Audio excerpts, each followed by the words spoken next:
कि हमें इज़्ज़त हासिल करनी है तो अच्छे अच्छे काम करने चाहिए, जैसे कि नरेंद्र मोदी कर रहा है। मकबूजा कश्मीर का एक इलाका जिसको उसने अलग करके कई हिस्सों में तकसीम कर दिया है। उसने मकबूजा कश्मीर को एक हिस्से को लद्दाख का नाम दे दिया है। उसको वो यूनियन टेरिटरी बना रहे थे और वहाँ पे कई काले कवानीन नाफिज कर रहे थे, लोगों की आवाज़ें दबा रहे थे। उसे इंडिया की एक कुल में बिल्कुल गायब करने की कोशिशों में मसरूफ़ हैं। अभी तक वो ड्राइव जारी है जो 2019 से शुरू हुई थी। उसके नतीजे में जो लोग एहतजाज कर रहे थे, जो भूख हड़ताली कैंप लगाकर शरीफों की तरह सड़क पर बैठे हुए थे, भूख हड़तालियों ने किसी को क्या कहना है। मोदी की फाशिस्ट रजीम ने उन पर आंसू गैस की शेलिंग फायर की। लोगों ने एहतजाज किया तो उन्होंने उन्हें और मारा और पीटा, कईयों को सीधी गोलियां मार दी। कुछ न्यूज़ के मुताबिक 4 और कुछ मीडिया आउटलेट्स के मुताबिक 5 लोग शहीद हो गए और दर्जनों 70-80 के करीब लोग पुलिस की गोलियों से और हमलों से बुरी तरह ज़ख्मी हो गए। हज़ारों की तादाद में मजमों को डिस्पर्स किया गया। फिर वहाँ पर दोबारा वही पाबंदियाँ, इंटरनेट बंद, जुलूस पर पाबंदी, जलसे पर पाबंदी, घर से बाहर निकलने पर पाबंदी, बेशुमार फ़ौज, पुलिस, पैरामिलिट्री फोर्सेस डिप्लॉयड और तकरीबन कर्फ्यू का माहौल। एक मरतबा फिर वहाँ अनअनाउंस्ड कर्फ्यू वहाँ नाफिज कर दिया। लोगों की शहरी हकूक़, बुनियादी आज़ादियाँ, सब कुछ छीन लिया।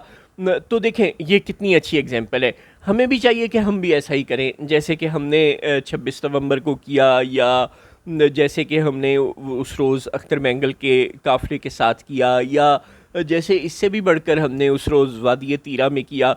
यही दुनिया में गुड गवर्नेंस की बेहतरीन मिसालें हैं, क्योंकि जो हमारे वज़ीर आला हैं सरफराज बुगटी साहब, उन्होंने अगले रोज़ इस्लामाबाद में सुप्रीम कोर्ट बार की तकरीब में ऐलान भी किया कि वो ऐसे ही करेंगे, बड़े टेक्निकल अंदाज में, बड़े पढ़े लिखे अंदाज में। माशाल्लाह पढ़े लिखे आदमी, आपको पता है बुगटी साहब। उन्होंने कहा कि देखिए लॉ अच्छी चीज़ है, लॉ होना चाहिए, लेकिन ऑर्डर भी होना चाहिए।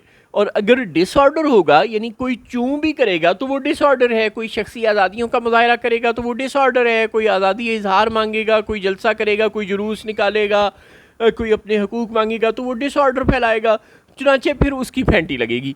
तो यही कौमों की, मुल्कों की तरक्की का तरीका होता है। और वो सारी दुनिया में अब तमाम जो इस वक्त इस्टेब्लिशमेंट की हुकूमत से फ़ायदा उठाने वाले लोग हैं, वो एक ही बात बच्चों को समझा रहे हैं आजकल कि देखो बांग्लादेश में जो कुछ हुआ ना, जीडीपी ग्रोथ हो रही थी, फ़लाँ चीज़ हो रही थी, फ़लाँ चीज़ हो रही थी, रिज़र्व ज़्यादा थे। तो डॉक्टर यूनस कहने को माहिर माशियात है, लेकिन जब उसको हुकूमत सौंपी गई बहुत से मुजाहरों के बाद, तो नोज़ डाइव नीचे चले गए फॉरेन करेंसी रिजर्व्स, और टका जो है उसकी कीमत गिर गई और एक इकॉनमी डिस्टेबलाइज हो गई, बहुत से मसाइल हो गए। चुनाचे तरक्की करनी है तो इसका मतलब ये है कि चुप करके अच्छे बच्चे बैठे रहो, जहाँ ताकतवर लोग तुम्हें हाँक कर ले जाएं वैसे ही हाँके जाओ। और बोलना कुछ नहीं, बोलते जो चंद हैं सब ये शरपसंद हैं, इनकी खींच ले ज़ुबान, इनका घोंट दे गला। अगर इस उसूल पर कारबंद रहोगे तो तरक्की करोगे। तरक्की करनी है, अब ये नहीं पता, ज़ाहिर है कि तरक्की से मुराद चंद लोगों की तरक्की है या आवाम की तरक्की है, लेकिन ज़ाहिर है आवाम तो एक बेकार चीज़ होती है, असल लोग तो वो चंद लोग ही होते हैं। उनकी तरक्की के लिए ये ज़रूरी है कि सब लोग अच्छे बच्चे बन के अपने घरों में बैठें, कोई अपने डेमोक्रेटिक राइट्स को एक्सरसाइज करने की कोशिश ना करे। ये तो खैर बड़ी बात है, कोई चूं भी ना करे, कोई पत्ता भी ना हिले, वरना मईशत तबाह हो जाएगी, बड़े मसाइल पैदा हो जाएंगे।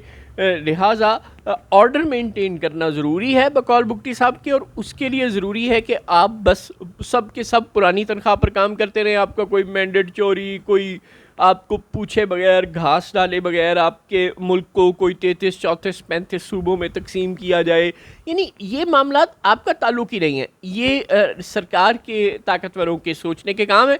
आपने बस चुप करके सुबह जाना है, स्कूल जाना है, कॉलेज जाना है, यूनिवर्सिटी जाना है, दफ्तर जाना है, अपने बिज़नेस पे जाना है, रोज़ी रोटी की और पढ़ने पढ़ाने की और दीगर अपनी ज़ाती ज़िंदगी के कामों की फ़िक्र करनी है, और शाम को घर वापस आके अच्छे बच्चों की तरह ड्रामा शरामा देख लें, सो जाएं, कहीं फैमिली के साथ आउटिंग पे जाना है वो चले जाएं। लेकिन रियासत और हुकूमत के तमाम मामलात ये सिर्फ कुछ लोगों का खासा है, कुछ लोगों का इख्तियार है कि वो इनको देखें।